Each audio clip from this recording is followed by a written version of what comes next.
Cannibal Corpse is an American death metal band formed in December 1988 in Buffalo, New York.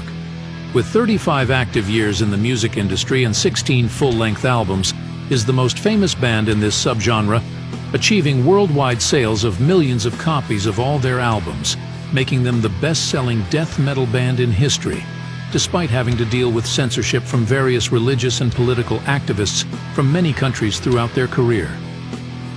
To delve a little deeper into this band, here are 5 facts about Cannibal Corpse that you might not know yet. Number 1.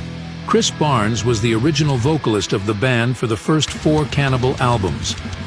After leaving Cannibal Corpse along with the rights to the band's first logo, he dedicated himself entirely to his side project 6 Feet Under, which was his second band since 1993. Barnes took care of everything in 6 Feet Under, from the group's logo to the cover art of the band's second album and obviously all its lyrics.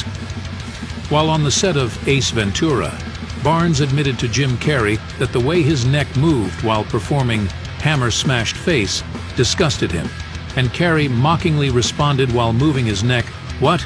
This? Does this scare you? All that stuff you write and this thing scares you?" Number 2. The band's first album was Eaten Back to Life, and the songs from this album came to light because the manager of the record store where Chris Barnes worked sent the demo tape the band had recorded in '89 to Metal Blade Records, who offered them a recording contract a year after they debuted live. This album credits mention that it is dedicated to the memory of Alfred Packer, who is known as the first American cannibal.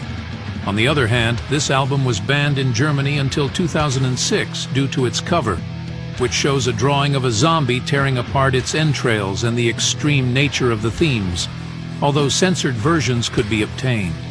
In this album, Francis Howard of Opprobrium and Glenn Benton of Deicide also provided backing vocals on the songs Mangled and A Skull Full of Maggots. Number 3.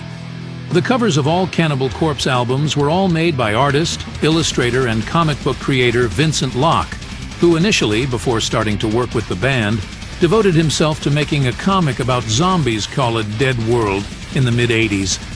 One copy of this comic reached the hands of Chris Barnes, the band's first singer, and upon seeing the illustrations, he was so impressed that he immediately contacted the publisher to find Vincent, with Cannibal Corpse being the first band for which he would do an album cover. Unfortunately, starting with the album Tomb of the Mutilated, they had to make an alternate cover for all the band's albums so that they could be marketed, as some were banned in several countries. Number 4. George Fisher has been the vocalist of Cannibal Corpse since 1995 to the present day, but before dedicating himself to this band, he recorded 2 albums as Monstrosity, and while recording with them at Morrisound Recording Studios, the band Suffocation, who was in the next studio, asked Fisher to do guest vocals on their 1991 debut album Effigy of the Forgotten, because they were impressed with George's gutturals, and he ended up participating in the songs Re-Encremation and Mass Obliteration. Before pursuing music, he worked as a drilling assistant in the Baltimore area, and the size of his neck is not necessarily due to its dimensions and weight, but rather because, when he was young, he did a lot of headbanging and also did weightlifting, which prevented the bones in his neck from developing and growing properly. Number 5. Tomb of the Mutilated was the band's 3rd studio album and one of the most controversial. From this album onwards, the band had to start making 2 different stage arts for each of their albums, although it was still banned in Germany due to its cover and the concept of the album, which is based on necrophilia with a murdered girl.